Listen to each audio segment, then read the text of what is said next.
there's guys that will push back on this. I had a conversation with a polygynist, has 6 wives in Australia. Casey, I've mentioned this before.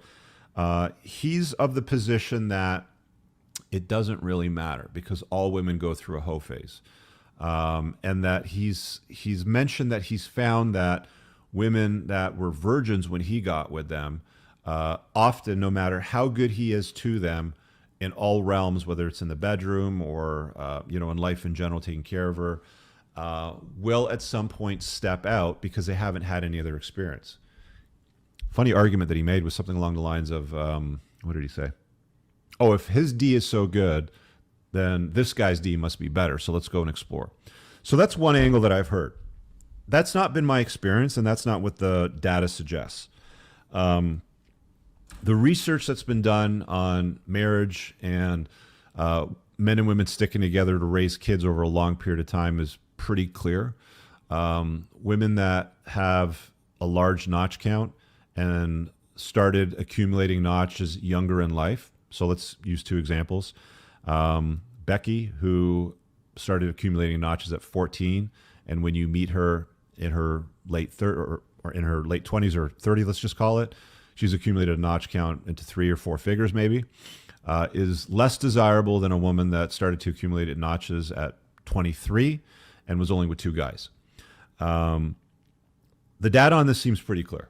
It's obvious that that marriages, if you're going to use marriage as a yardstick, are more prolonged and of higher quality when a woman hasn't been the village bicycle.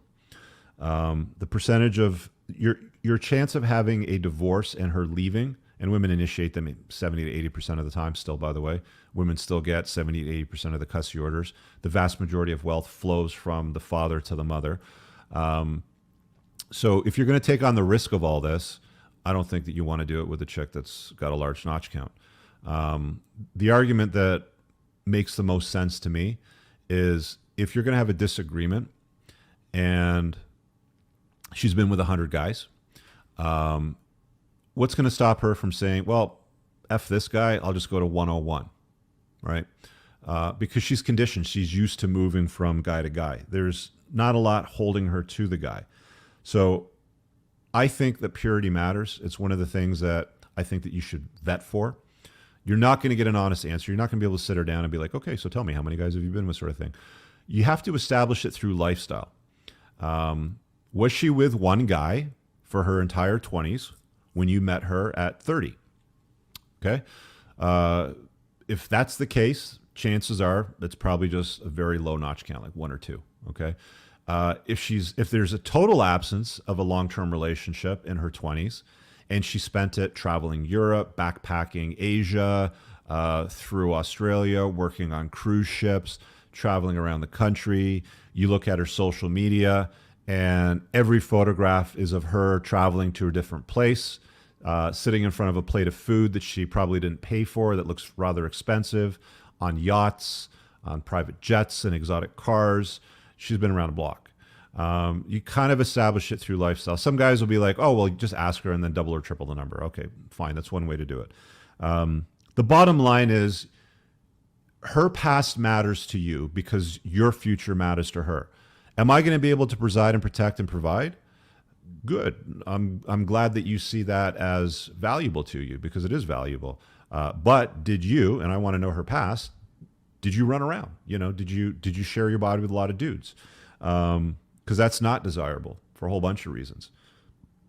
There's some really, really weird and disgusting things that have been researched and studied and proposed, which I'm not even going to get into. They've done fruit fly studies on this sort of stuff where it's like they found DNA in the bodies of the females that wasn't from the father or anybody else. It's just guys that she spent time with. And again, this study hasn't been replicated in humans yet, but you see a lot of the guys on the interwebs using that argument to dissuade you, obviously, from that. And whether it's true or not, I don't know. But there's a canary in the coal mine there. The other note that I have here is you want to stay away from the alpha widows. If she has an attachment to a guy from her past. Okay, so here's an interesting stat. When they survey women in marriages, 50% of women in marriages admit to having a backup plan. Now, let's just paint a picture here. You're a woman, you're married, you've taken vows, you have his children now. Why do you have a backup plan? Why would you admit to having a backup plan? It's an interesting question because 50% of women admit to having a backup plan. Having a backup plan is duplicitous, it's deceitful. The guys generally don't know that she has a backup plan. She's generally not exercising a backup plan. The backup plan is usually an ex-boyfriend, a friend, a work husband maybe.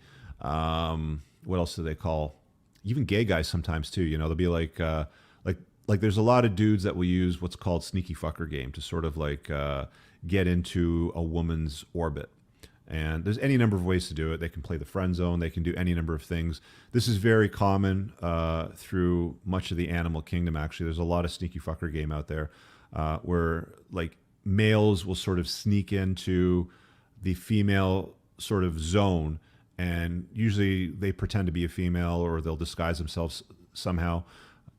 Very, very interesting stuff when you get into the animal kingdom and how this deception sort of works. I think it's covered in The Evolution of Desire by David Buss, so you can learn more about it there. But you don't want her having a backup plan.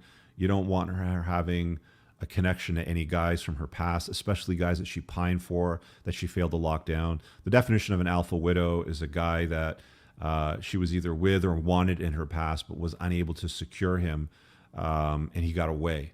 And she constantly holds a place in her head and her heart for this guy. How is she going to be committed to you and raising your kids if she's an alpha widow? You understand, right? The chances of her being an alpha widow are going to be higher if she's been with more guys, right? That's one of the reasons why I think purity is important. It's one of the reasons why throughout history it was so important.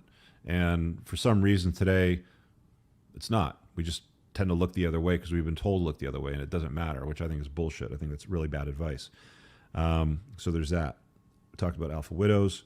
The ability for other guys to imprint on her exists. That's another one of the problems when she's been the village bicycle and spent a lot of time with a lot of dudes. Women are far more likely to want to be with you over a long-term basis and work through problems if, again, she hasn't been imprinted on by other guys, if she hasn't been alpha widowed, she hasn't been the village bicycle. So contemplate all of those things. I really hope you guys enjoyed that clip. If you want to watch the full-length podcast, you can find that over here, that clip's from. If you're newer to the channel, make sure you hit subscribe over here. And pinned down below in the top comment, you'll find a bunch of useful links to my website, my supplement line, books, and a bunch of other stuff. Have an amazing day. Peace out.